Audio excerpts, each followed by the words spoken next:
السلام عليكم يا شباب، اهلا وسهلا فيكم. عدنا لكم اخيرا بمقطع جديد من الفرن حار بناره يا حبيبك. منورين يا شباب، ورمضان كريم، وان شاء الله ربي يجمعكم مع اهاليكم، واللي مجموع مع اهله ان شاء الله انا اجتمع باذن الله، يصير كلنا بالسليم يا حبيبك. حياكم بياكم يا شباب. اليوم الحلقه حقت ايش؟ الاسئله، في اسئله كثير للكابوس. الحين سويت المقطع هذا، الحين بنرد على الاسئله، وهذا المخرج ورانا الحين جهز ورقة أسئلة. سدد. بسم الله مع الاسم، تعليقه. طيب. هات. سؤال من كاكا مدري ايش. كاكا. سؤالي: كيف كانت فترة دراستك في السعودية؟ يعني هل الكابوس حقنا كان دافور؟ والله الكابوس كان يهرب من المدرسة، يروح تكي في قهوة العمدة يا حبيبي، معشل الأرض يا حبيبك. رحت المدرسة ما في إلا ديك، وطب طبلي طب ما استفدت من أمه في حياتي في حاجة. طيب. سؤال ثاني. هات. يوزر زد 7 اسمه المهم، هل جربت دعوة شخص إلى الإسلام؟ علمنا كيف كانت الطريقة. والله طاوعت واحد عزمني على كنيسة كذا، وجلست عنده اليوم الأول، رحنا زرنا وكذا، ويعلمونا ما يعلمونا، لكني سحبت عليهم. اليوم الثاني جيت عند نفس الرجال اللي عزمني، سحبته على المسجد، أقول له تعال، والله إنه أبى في له إبليس من عنجد، أقول له تعال المسجد معانا، ما رضي عاصي. أنا رحت معاهم، الحين جاء دورك تعال معانا، وأبى واستكبر. قاعد يدعي لدين جديد أباك صراحة. طيب. ما حد جاء. طيب، شلون عايش عندك؟ تشتغل ولا جالس؟ والله حاليا أنا في مرحلة تأهيل. يعني أول شيء يأهلوك هنا، يوفروا لك مترس تنام فيه، أكل وشرب، بعدين يودوك المدرسة، بعدين يجيبوا لك أوراق، بعدين يعطوك بيت، وبعدين يدرسوك التخصص اللي تبغاه، بعدين الشغل ملحوق. طيب، كم عدد المساجد في هولندا وكيف ينظرون للإسلام هناك؟ عدد المساجد عندنا واحد في أوترخت، وعندنا واحد هنا بعد كيلو. كلهم جاليات تركية مغربية. الأتراك لهم مساجد خاصة. ما عاد نصلي مع بعض. ما تحصر نادر، لكن هو يفضل انه يروح عند جماعته يصلي.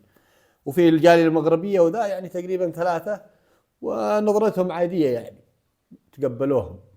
هل فعلا الدراسة والشهادة يوفروا لك حياة كريمة؟ من عبد العزيز تي 1 يو اكس. الشهاده وايش؟ هل فعلا الدراسة والشهادة يوفر لك حياة كريمة؟ توفر، ايوه، معروف هذا الكلام. اللي بدل ما تروح تشتغل لك عامل في فندق هاوس كيبن هذاك، تعطيف بطاطين يا حبيبك، تودي غساله تمسح بلاط، هذا ما عندك شهاده راتبك يمكن يوميتك 10 يورو. لكن هذاك ابو شهادات ده بيحطوها يعني مدير كذا، شيء راتبه اقل شيء بالساعه بيحصل له 25 كذا، تفرق. معاك أحمد البلوشي يقول بتابعك من عمان. اهلا وسهلا حقين ايش عمان. أفضل الأماكن السياحية في هولندا ووضعك السليم؟ افضل مناطق السياحه في هولندا إيه. جزيره خيثو ذيك، اللي ما فيها لا سيارات، بس بشر يمشوا وسفينه كذا، يحطوك في قريه والله انها قريه، بس الطريق حقها انهار كذا، وتقعد تمشي فيه، ويجيبوا لك بانكيك يا حبيبك وصحن فراوله كذا، اوه سليم.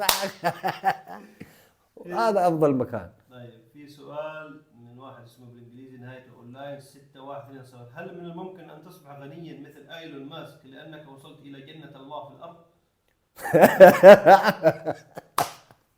اما هذه قويه، المسك يا حبيبك الكابوس، وين المسك وين الكابوس؟ هذاك ما شاء الله يقول لك ينام في المكتب، لا انا ما انام الا على بطانيه ومخده ومقفل انوار، ووضعك سليم يا حبيبك. مستحيل، لا. هل يمكن تربية الأولاد في هولندا؟ هل ايش؟ هل يمكن تربية الأولاد في هولندا؟ اذا معك ولد مثلا صغير قاصر دخل، اول ما يحطوا الكمب هذا يشلوه النيتوس مدري شو اسمهم كذا منظمه، تحطه عند عائله، اول شيء تجلسه في الكمب، تراجع له يوم يومين، بعدين يشلوه يحطوه عند عائله. تحصل في عائلات ما انجبوا، سواء هولنديين ولا عرب، ما انجبوا ولا شيء، يسجلوا معاهم تطوعوا انه جيبوا لنا اي ورع نربيه، يجي الورع يتربى عندهم، يخرج على نفس سلوكهم وكذا. طيب، في سؤال من زياد خلف يقول ايش نوع الكاميرا اللي تستخدمها؟ جوال ايفون 14. طيب، سؤال من محمد مندو، كيف بديت باليوتيوب؟ بديت باليوتيوب، والله البركه في اللي ورانا هذا، هو صورنا ونزل قناه في اليوتيوب، فتح قناه في اليوتيوب وفتح في التيك توك وذا، وهذا المصور حقنا، البركه كلها خلفكم يا شباب، تحيه للبركه. الله يعطيك العافيه. طيب في سؤال من لؤي كالو 21، ايش تدرس ذا الحين ومتى تاخذ الجنسيه؟ ومين اللي دائما يصورك؟ متى تدرس؟ ايش تدرس الحين ومتى تاخذ الجنسيه ومين اللي يصورك؟ وما سمع السؤال اللي قبله، الكابوس كان يهرب من المدرسة، الحين يقول لك الكابوس اوكي أنا إنسان ما أحب المدرسة، كمان في هولندا هنا أنا ما أحب طيب المدرسة. متى تاخذ الجنسيه؟ إذا جيت المدرسة لعندي وفي تاكسي كمان ذيك الحزة أنا أدرس، ما في عذر معاك، أما أروح أضرب لها مشوار لا يا حبيبي. طيب متى تاخذ الجنسيه؟ الجنسية إن شاء الله بعد 6 سنوات، إذا شافوا حسن سيرة وسلوك. الكابوس سلوك الأرض من بدايتها. طيب في واحد يقول لك اسمه يوزر ليش، اقسم بالله اني ادعي لك كل ما اشوف مقطعك. الله يسعدك، والله دعوتك يا حبيبك أشوف فيها الخير والله. الله يسعدكم، يكثر من دعاويكم، ادعوا لنا، في ناس تدعي من ظهر الغيب، من مكة ناس من كثير. الله يكتب أجركم ويديكم العافية والله. طيب في سؤال يقول اذكر موقف خلاك تحب او تكره اوروبا، حسام طلال. موقف خلاني أكره أوروبا او صراحة. تحبها. أحبها والله ما حبيتها لحد الآن لسه، لكن ظروف إني كرهتها.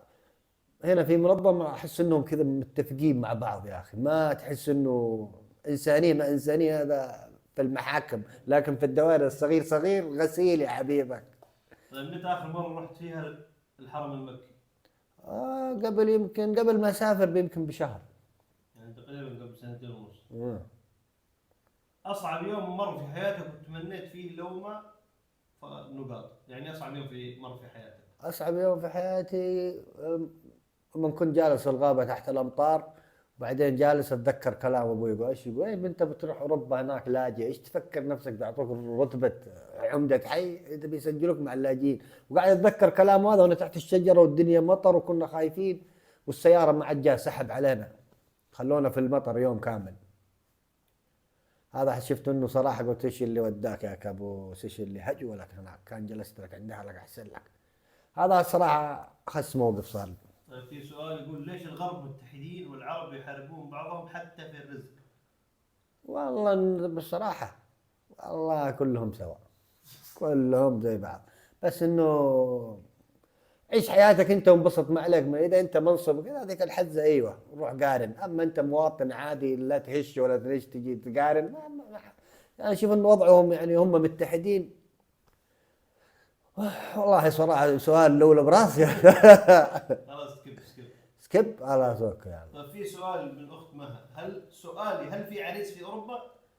عريس مع بكر، بكر معانا هنا في البيت، ساكن جارنا هنا، اعطوه بيت وله سنة، والله له سنة في البيت، عمره تقريبا 23 24 سنة كذا، والوحده سنجل ما عنده لا اي احد في اوروبا ولا هي، جالس سنجل يدور هنا في الحاره فاضي. صورناه في السناب وجو العرسان اتجمعوا عليه، يعني وضعك بيش سليم امورك لوت، عرسان مليان جالسين في البيوت فاضيين. طيب يا كابوس ليش بين احبك؟ حبيبي والله انت لازم نتكر وياك في اليمن في العيد هناك فوق جبل عشان نحب بعض، صح هناك يا حبيبك، وضعك لوز يا حبيبك الله يسعدك. طيب هل تنصح السفر لاوروبا؟ خلينا نسوي سكيب على السؤال هذا. انصح. كيف نتزوج من عجوز ارمله غنيه في اوروبا؟ حلو تعجبني انت كذا جيت على جو الكابوس صح. اول ما كنت اخطط زي كذا كنت الحين اروح اوروبا احصل لك واحده شيبه 70 80 كذا ضاربها السلك يا حبيبك، تخبط لك ورق وتطلع جنسيه سريع وتفتح سجل تجاري على راسها شغل يا حبيبي. طلع الموضوع لا يا حبيبك كذا، اذا انت بتروح عندها ولا شيء بتخليك تغسل لها ملابس، تخليك تدخلها الحمام تحممها، تطلعها فوق الكرسي، تطلعها تمشيها هي والكلب حقها في الحاره عند الحديقه كذا، واذا عصيت الاوامر هذه انت طالق طوال تطلقك. لكن كذا تبغى تتزوجها ورق تجلس هذه الحياه معها. طيب سؤال، هل انت تحب المملكه العربيه السعوديه؟ لاننا نحبك والله. والله المملكه العربيه السعوديه ايش بك، كل الناس يحبوها للامانه، شعبها طيب ناسها طيبين، تحيه كبيره لهم، وضعهم ايش سلام يا حبيبي. الفرق بين السعوديه واوروبا من حيث المعيشه، ارفعوا التعليق. اوه صراحه العيشه، بخاري شوايه سندويش صاروخ معصوب مندي هذه الأكلات يا حبيبك تنساها، لأن هنا الساعة 6 محلات كلها تقفل، ما في إلا محلات أتراك مغاربة سوري 2 3، والبقية كلها هولندي، وعندهم لحم ذاك اسمه الخوخو أكثر من لحم، رخيص عندهم، أرخص عملة هو ذا عندهم. طيب، في هذا تعليق على 19 لايك. ما اسم الكابوس يا شباب؟ ارفع التعليق خلونا نحري. أنا اسمي يا طويل العمر والسلام سلطان سالم منصوري من أبين اليمن. حي يا الأبين. ها. طيب، في سؤال يقول ليش انت محبوب؟ سبحان الله، ربي جابها لعندي، ربي سبحان الله. ولا قد جيت اوروبا هنا قسم بالله اني كنت طفشان ما ادري ايش اسوي في حياتي، قلت يا الله ايش اللي ربي شغلني في الشباب اللي معايا ذولا، ولا كان مجنون ذا الحين بالنفسيه. طيب، في سؤال يقول، هو نفسه رجع يقول مرة ثانية ضروري تجاوب ليش بين أحبك. والله مرة ثانية يا ثلاثة. الله يسعدك والله، وانا بين احبك. طيب، إذا كان في سؤال يقول إذا كانت يعني إيش الجنسية اللي تتمناها إذا ما كنت يمني؟ الجنسيه اللي ما كنت اتمنى اكون يمني، فرلندي. إيش دي فنلندي؟ فرلندي، جواز فرلندي يا حبيبي. طيب، واحد يسأل يقول اللي يشتي يتزوج مسلمة عندك كيف الأوضاع؟ والله وضعوا لوز اللوز هذا على طول في اقرب مسجد كذا يوقعوا ويظبطوا، بعدين محكمه يصدقوا اوراقهم ويتزوجوا، بس حالات الطلاق اكثر من الزواج، هذه المصيبه. في ناصر البكري يقول هل كنت حوينشي سياكل أثناء طفولتك؟ اوف، زمزميه ودراجه رامبو ودراجه كوبرا وترفيع اقول لك، وما يحلو بعض الاحيان الترفيع الا في الزحمه حقت رمضان، تحصل سيارات تيت تيت والكابوس وسطهم الحين بين السيارات غزاله ماشي، وضعك سليم. طيب، اللي يبغى يشتري سيارة وبيت بس ما عنده فلوس ايش تنصحه؟ يكثر من قراءه القران. كلام. طيب، عندهم شريطية سيارات ولا بس عندنا؟ من لا زازل. ما عندهم موقع كذا ينزل فيه السيارة وتروح سكر في موية تشتري، تبى تفحص ما تفحص يبيع لك سكر في موية، والذمة هنا على قفا من يشيل. طيب، في سؤال يقول من الجميل، لو جاك الباب من كل طاقة ومن كل باب يبي يصرحك وش تسوي؟ أشرب مقوي. هذا سؤال غريب. حلو، جاوبنا عليه ذا. طيب، سؤالي أنا، كم ذكر الله في القرآن الكريم سيدنا موسى عليه السلام؟ مرتين.